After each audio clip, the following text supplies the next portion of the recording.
What story could you tell looking at this picture right here? If you were to say that the dog on the pillow is a dog that I used to have and who passed away, and the dog lying on the pillow was his best friend, and now he's just trying to be close to his late friend, that would be one narrative, one story that you could wrap around this picture.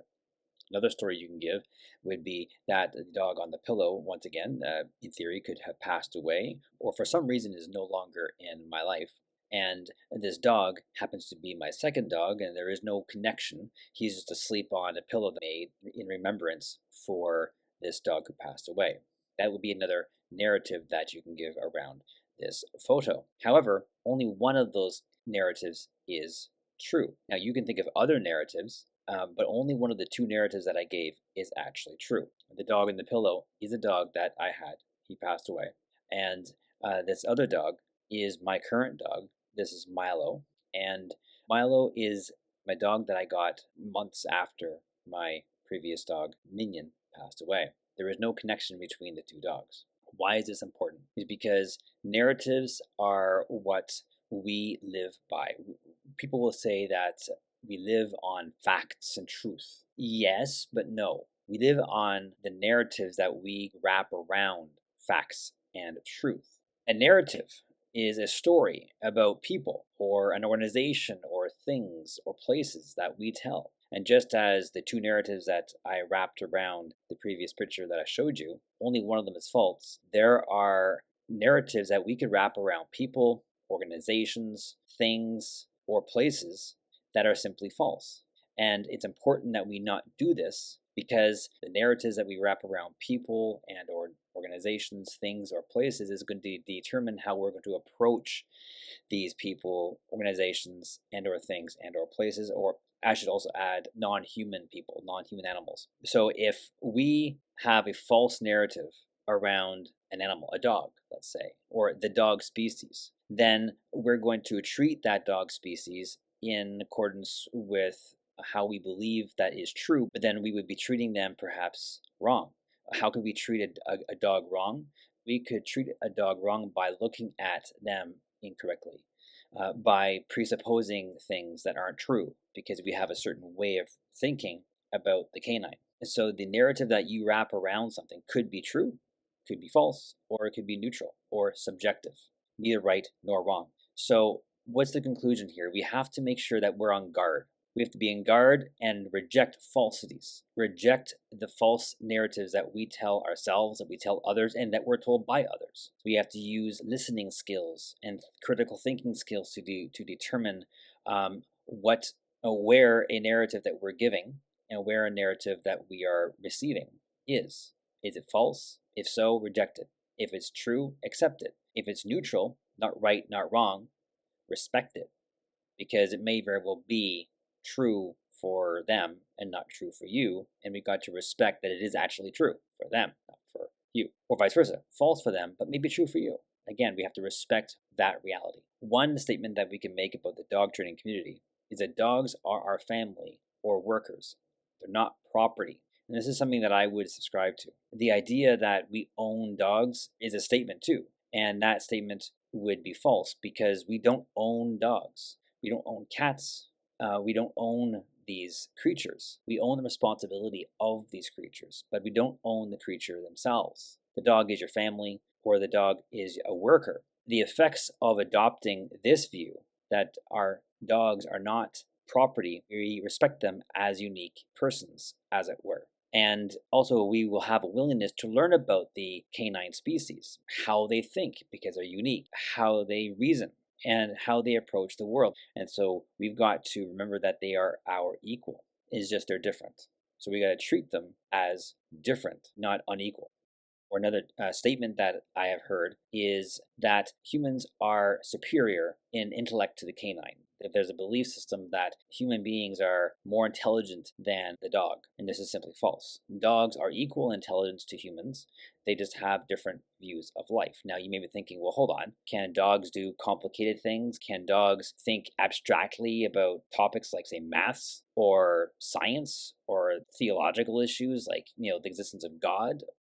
I don't know what goes inside Milo's head when he's in sleep in his crate at night. So who knows? If he has some sort of concept of the divine, for example, does he pray in his own way? I don't know. But even if dogs don't think along the lines of these abstract concepts, does not mean that they are less intelligent. Let's go to a more concrete example. Let's say maths. Some people could say, well, dogs can't add or subtract or do basic arithmetic. Human beings can. Does that mean then that human beings who can't do more complicated maths are less intelligent than those who can do complicated maths? We can be more intelligent than others, or we can be less intelligent than others in subjects like maths. Just because maths don't come easy to me and they come easy to you, that means you're more intelligent than I am when it comes to maths. That doesn't mean that I'm not an intelligent person. It just means that I'm less intelligent than you are in one area. So it could be that dogs are less intelligent in certain areas, but they're very much intelligent creatures. And of course, just like human beings, there are dogs that are more intelligent than other dogs. Belgian Malinois, German Shepherds, and also Collies are famous for being very, very intelligent. Now, is a Chihuahua intelligent? Sure, but maybe not as intelligent in some of the areas that we would consider to be intelligent dogs. Adopting the idea that humans are superior in intellect to the canine as a false statement will help us then be showing us the willingness to communicate with the dog. We can learn their language. Now, here's another example. Can dogs learn English? No, but then you can go, well, hold on. We tell our dogs to sit down and stay and all that. Those are English words. Not according to the dog. The dog just sees them as sounds. If you want, you don't have to use the word sit. If you have 26 commands you want to give to your dog, you can give one command per letter of the alphabet. The hard part for you would be remembering which letter is associated with which command, because the words sit or down or stay or come, those are just sounds. They're not words in the perspective of the dog. So can dogs go to ESL to learn English as a second language? I don't think that they're wired for that way. But we, human beings, are wired to speak multiple languages. You can speak canine, bridge that communication gap, and teach them how to live in this human world in which they are now living. Another false statement is that dogs must want to follow their human. This is simply false. Like humans, dogs do not have to want to like the rules, but must follow them anyways. And so the idea that the dog should just fall and head over heels in love with their human and think that they are the alpha and the omega, as it were, is just absolute nonsense. In fact, the opposite is the case. Dogs are going to put you through the tests. You are having to earn your dog's respect and trust. You want your dog to follow you? Show them that you are someone worthy of following, and then they'll follow you. And so the effects that we could get from this, from considering that dogs must want to follow their human as false, is humility on your part. You, Mr. Human, Mrs. Human, are not the dog's prize in life. Don't think that your ball or your liver treat that you want to give them for good behavior is going to win over what their DNA says. Every single time you're going to lose against the squirrel, against the dog across the street. So the dog has to be given encouragement to not give in to those drives, but rather give in to the drive to follow you. And you have to figure out a way to communicate to them for that. Another similar argument is that dogs must love the equipment that they wear. No, they don't. Dogs don't have to love the equipment that they wear. They don't have to love the leash. They don't have to love the harness or the collar, the e-collar, the prong collar. They don't have to love these tools. If you're lucky, they grow to at least tolerate them. These tools are actually not their tools. They're your tools. These tools, these harnesses and collars and things like this, are designed to communicate to the dog. And the tool that you use is going to be able to be more effective in the communication to the dog. So these tools are not their tools. They have to wear them. They have to put up with them. But you have to use them to be able to communicate. And then they will be able to learn to at least put up with it. But you, like in language, you have to learn to use the tools properly. The effects of this statement, if you agree that this statement is false, that the lessons in life are not comfortable for the dog would learn this lesson anyways in a pack of dogs.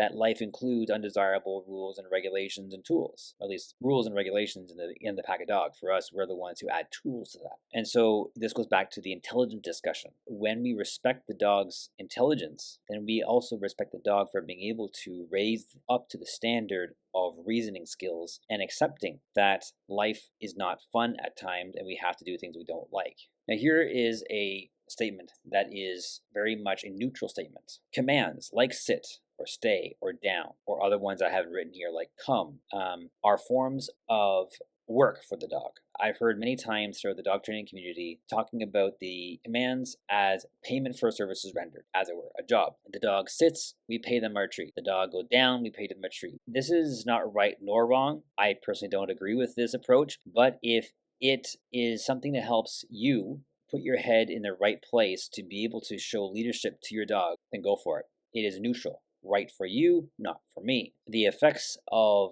adopting this command, this statement as neutral, is that it respects the human's approach to understanding. So when I adopt this view as neutral, not right, not wrong, I'm showing respect for you and how you are going to be a leader to your dog. And that's more important than how you be a leader to your dog in the way I think is better. To conclude, it's important that when we approach our dogs in training as leaders, we have to make sure that we note and examine our narratives that we approach them with. The effects of your narrative as well. How are your narratives affecting your approach in your life as well as in your dog's life? And you got to determine how you should change your narrative by changing your perspective where needed so that you can accomplish the task of being an effective leader in your dog's life.